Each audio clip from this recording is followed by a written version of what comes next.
Ahora sí, Clara tiene la palabra y después le damos la bienvenida. No, digo que nosotros conversamos en esta mesa como si estuviéramos conversando en una mesa en nuestras casas. Entonces, Micaela piensa una cosa y yo le contestaría igual que a mi hija. Decime una cosa, ¿vos en qué año naciste? En el 83. Bueno, entonces hay determinados temas que no conocés, punto. Eso se lo digo a Jeje, no es que se lo digo a Mica por ser Mica. Es decir, por ahí mi tono de voz complica. Me lo has dicho a mí también. Bueno. Pero como yo no me callo la boca... Pero vos cuántos años tenés. Yo tengo, así como lo ves, a ver, yo como lo ves tengo 20, vos pareces 20 menos que vos tengo. No te iba a dar más.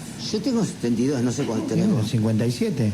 Pero yo lo conocí a los 16 y imagínate no sabes lo que era, imagínate la cantidad de cosas que decía. Pero de todas maneras sos un tipo que ha ido evolucionando y sobre todo has crecido a partir de lo que te ha pasado. Es un buen dato, sí, evolucionar. No cualquiera evoluciona.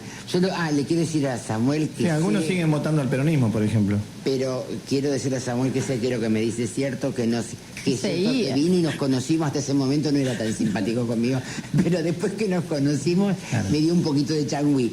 De todas maneras, coincido con él, cada uno piensa lo que quiere y tiene la libertad de decirlo en voz alta. A mí me gusta escucharte a vos, escucharlo a Samuel, escuchar a todos los oyentes, siempre y cuando en el marco del respeto. Hay que valorar y respetar los pensamientos de la juventud, así como los que tiene Micaela, los que tiene mi hija Belén, que son recontra súper parecidos. Yo siempre lo dije, Micaela parece mi hija y nos peleamos, pero discutimos y hablamos, y ella tiene su pensamiento y no nos vamos a poner nunca de acuerdo. Jamás, porque hasta que no viva, hasta que no se dé cuenta, y puede seguir en la misma o lo puede cambiar. Pero esas son cosas que tenemos que vivir nosotros, cada uno. Entonces, como decís vos le tirás todos los años, toda la experiencia, todo lo que viviste. Ella se está nutriendo de información, está estudiando la carrera, seguramente va a haber historia. Después cada uno buscará y sacará su propia conjetura de cómo le va en la vida con respecto a los gobiernos que tiene que transitar. Nada más. Pero bueno, ni yo me creo todo lo que dije. Bien, igual, pero hablé bien.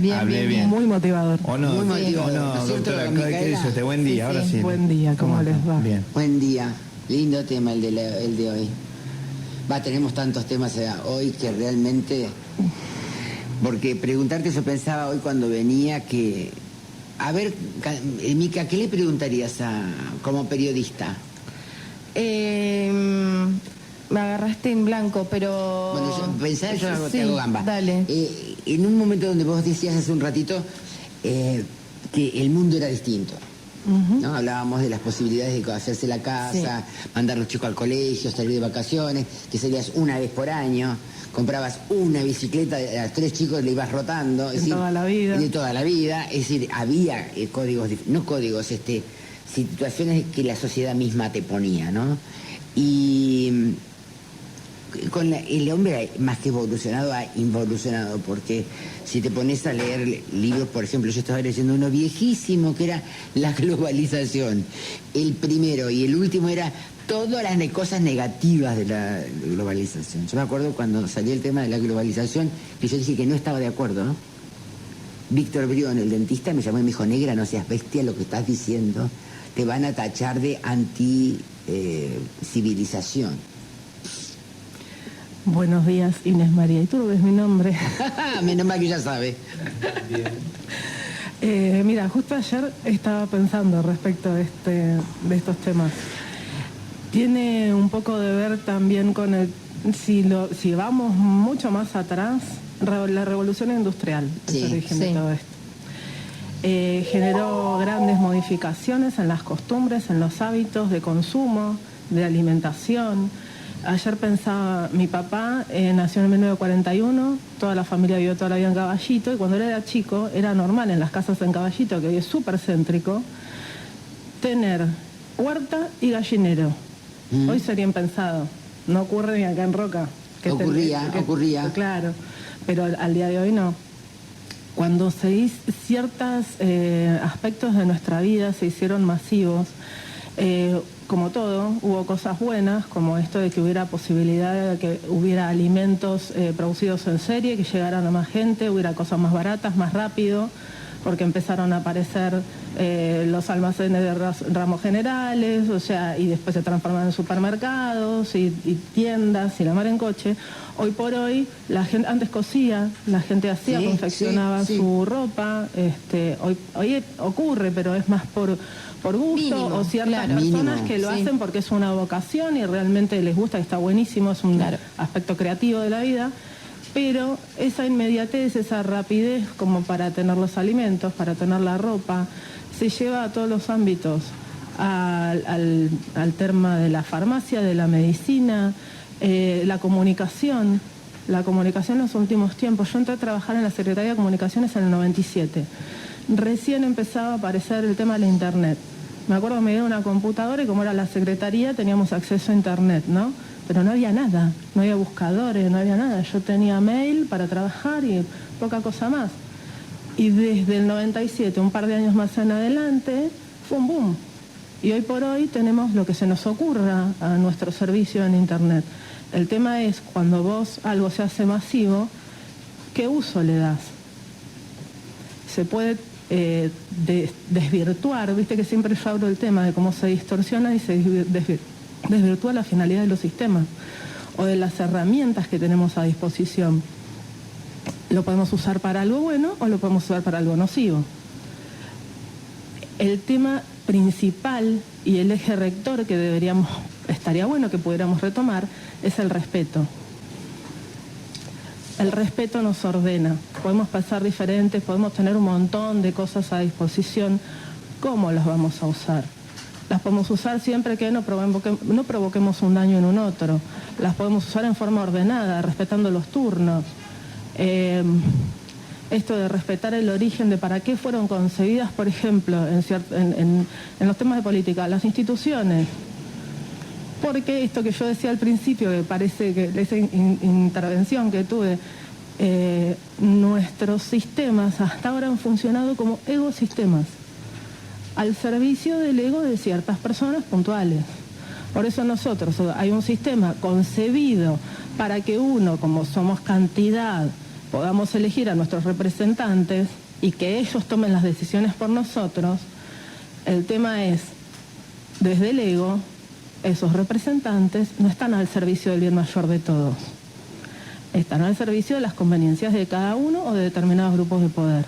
El que sea, no importa el color político, se desvirtúa la finalidad.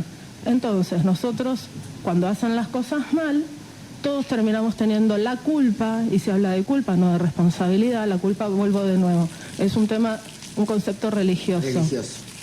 La responsabilidad es de los ciudadanos.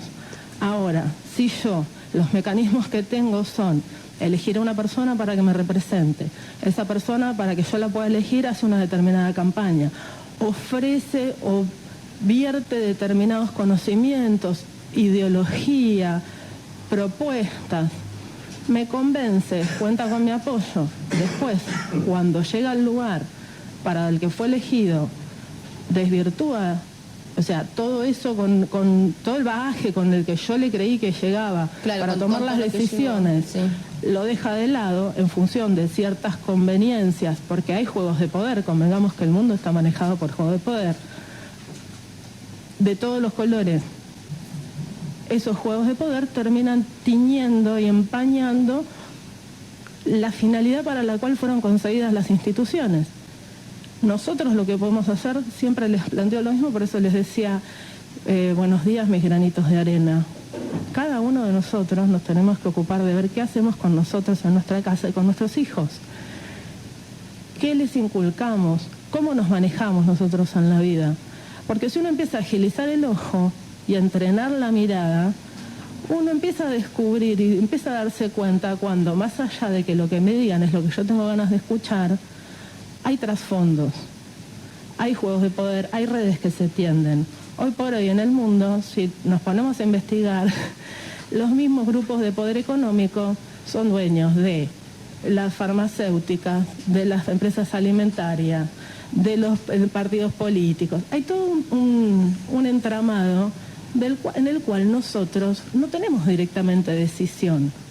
Sí somos responsables de permitir el engaño y de que especulen con nuestras necesidades para nosotros desde un niño no evolucionado, porque todos, aunque tengamos 85 años, por dentro tenemos un niño que fue en algún punto no visto, no escuchado, que tiene necesidades insatisfechas, fue herido, fue lastimado, y desde la emocionalidad que nos manejamos es de la del niño herido. Entonces, todas estas personas que se manejan en esos ámbitos en donde el poder es muy tirano, especulan con esos niños heridos que hay en cada uno de nosotros. Si cada uno de nosotros hacemos el trabajo interno, que cuesta un montón, y la gente le escapa, voy a decir una ordinariez, como el culo a la aguja, trabajar el interno, el niño interno. ¿Cuáles son nuestras heridas que hacen que nosotros, en otros, ellos puedan encontrar un pasillo por donde entrar como tropa de caballo? ¿Y por qué decís que la gente le escapa? ¿Por miedo a encontrar o a reconocer cierta responsabilidad? En realidad es difícil cuando vos quedás bloqueado o anclado en duelos, porque se llaman duelos, aunque no tengan que ver con la muerte en sí misma, a veces sí, a veces tienen que ver con pequeñas partes de nosotros que murieron en distintos momentos, sobre todo cuando éramos niños. Los desencantos que vivimos porque mamá, papá, en la escuela, nuestro grupo de contención, ¿existió o no existió? Porque no olvidemos que hay personas que no han tenido en su casa la contención de un papá, una mamá, abuelos, hay mucha gente que ni siquiera ha tenido acceso a poder ir a una escuela. Y todo eso sienta las bases sobre las que nosotros después tomamos decisiones. Por eso es tan importante la educación, por eso es tan importante, qué sé yo hoy pensaba, mi abuelo paterno, el papá se le murió el mismo año se le murieron el papá y el mellicito, tenía 1 año. A los 5 años a mi bisabuela no le quedó más remedio, un hermano de ella y un cuñado empezaron a repartir hijos porque ella no los podía mantener. Mi abuelo fue toda la vida pupilo en colegio, Claudia también, desde los 5 años hasta que se recibió en la secundaria. Sí. Él no tenía papá, no vivía con su mamá, pero tal y como cuenta mi papá, porque yo a mi abuelo no lo pude conocer porque falleció, la institución, el colegio y los curas, porque era un colegio de curas, en el caso de mi abuelo hicieron las veces de su papá. Y sus compañeros, que Claudia siempre habla de eso, sus compañeros fueron sus hermanos. Tal cual. Entonces, a veces no tenemos de base a papá y a mamá a disposición, pero la vida nos acerca a otras oportunidades. Pero influye no tener la figura, ¿no? O sea, influye no tener, marca un montón de cuestiones, pero también está en nosotros, y eso tiene que ver también con nuestro temperamento personal y con los bagajes que traemos ancestrales, la posibilidad de tener la apertura a que si no nos lo dio de alguna manera el árbol, nuestra familia, la vida nos lo acercó. En el caso de mi abuelo, un colegio y los curas que los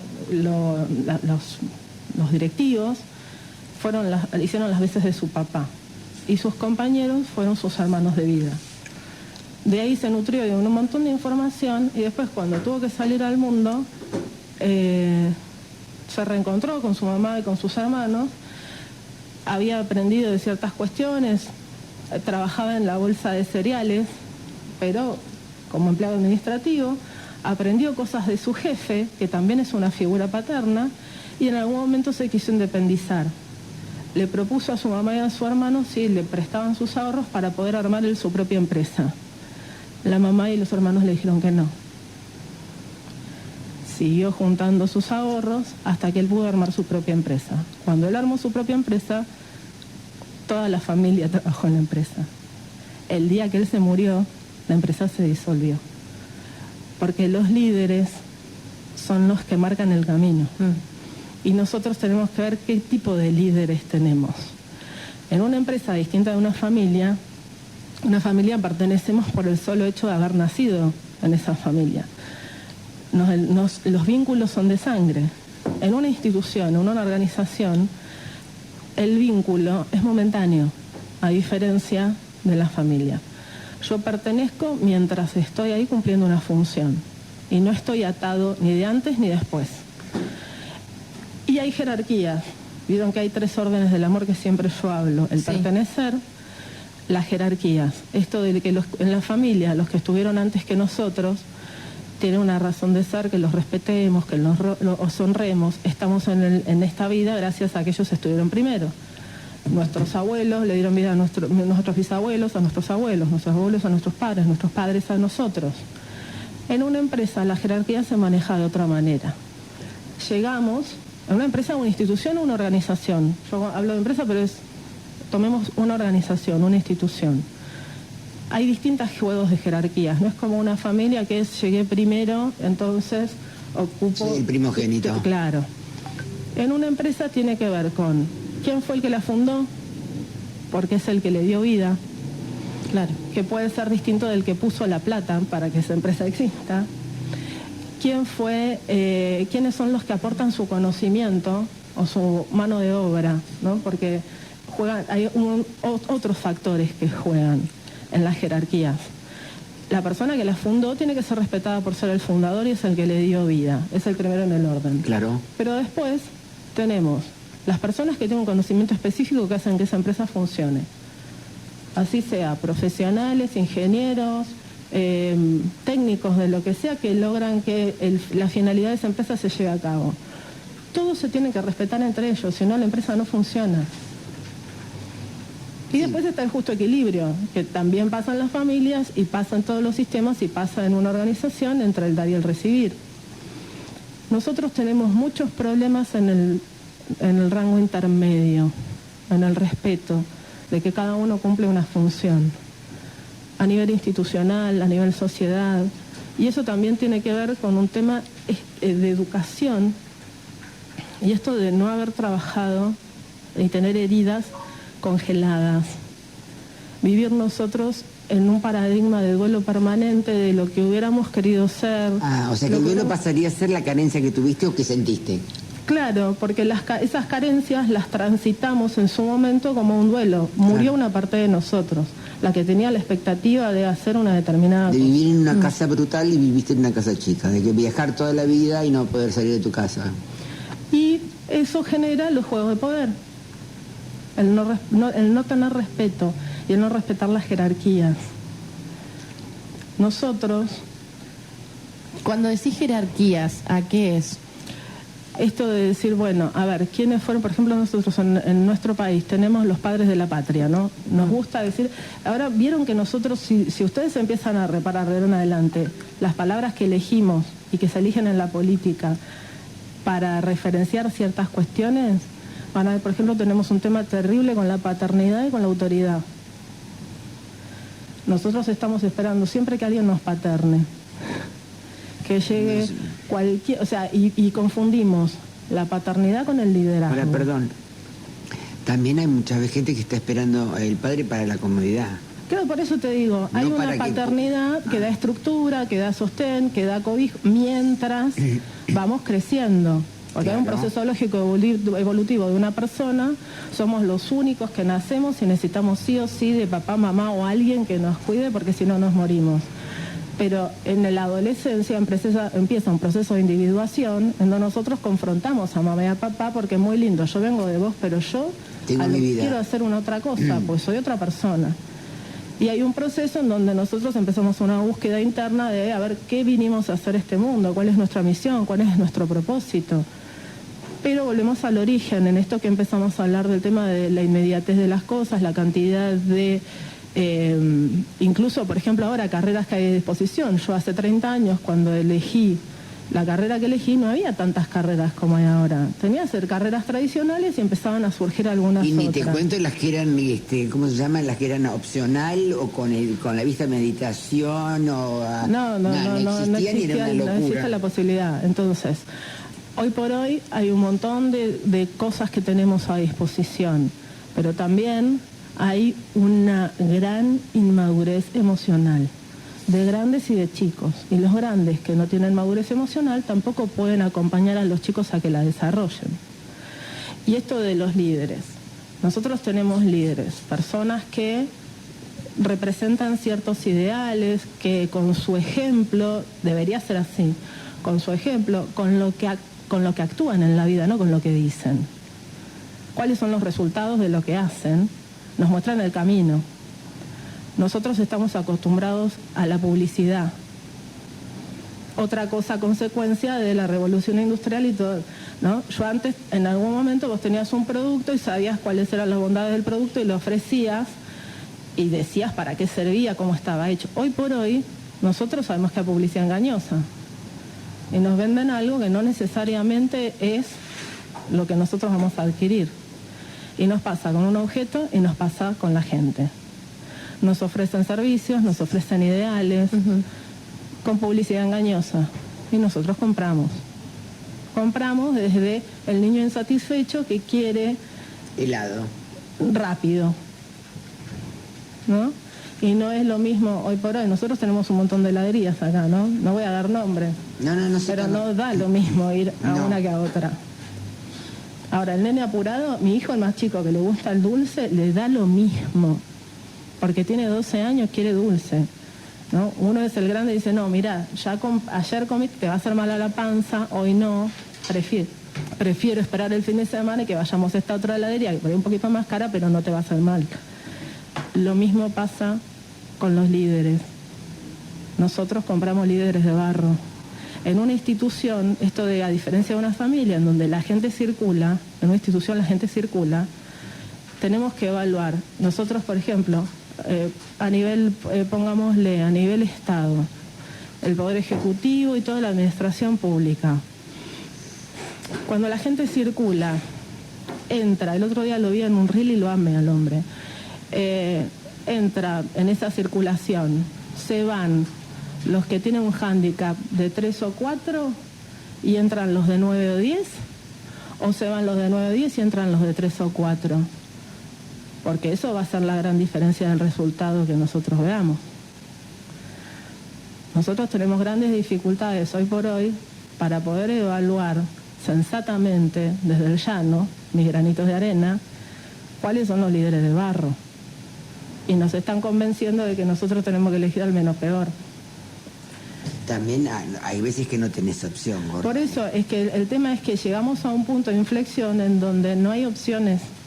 Porque el mismo poder, la misma masa de poder no permite que nadie salga. Pero porque, ¿sabés qué pasa? No están al servicio de la vida. Desde donde yo lo veo, claro, que es desde la mirada sistémica, que para eso vengo a hablar con ustedes, el problema es que para que una organización, institución, empresa funcione, tiene que estar al servicio de la vida. Las familias dando vida, o sosteniendo la vida, o generando vida, así sea teniendo un vivero, una planta, cuidando animales. Hay profesiones de reparación en familias donde los chicos han sufrido mucho, generalmente maestras jardineras o cosas por el estilo, ¿no? Donde ha habido problemas de salud, injusticias respecto a la salud, hay enfermeros, médicos, con el tema de la justicia y abogados. Pero todas esas cosas tienen que ver con no perder de vista que los órdenes del amor es como el semáforo, como le expliqué el otro día a Mica, ¿no? Dan un orden para no chocarnos en todas las esquinas. Sí. Pero ese orden está regido por el servicio a la vida. Nosotros necesitamos, y creo que se está viviendo un proceso, en donde estamos dándonos cuenta que venimos de un ecosistema en donde hay una lucha de egos que no están al servicio de la vida, a un ecosistema en donde todos convivimos para el mayor bien de todos, cada uno aporta lo suyo para que hacer que fluya la vida. Ahí vamos a dejar, porque la próxima vez que vengas vamos a hablar del ecosistema, que me parece que es un tema para, desarmar y para entender, porque uno si no habla de ecosistema piensa de la economía, pero claro, no entiende hasta dónde. Y tenemos una nota volando que necesitamos pasar, así que gracias. Gracias a ustedes. Me encuentran en las redes Inés María Iturbe, YouTube, Abogacía Consciente, Instagram y Facebook. Perfecto. Gracias, Inés. A usted. Gracias, Inés. Muchas gracias. Bueno.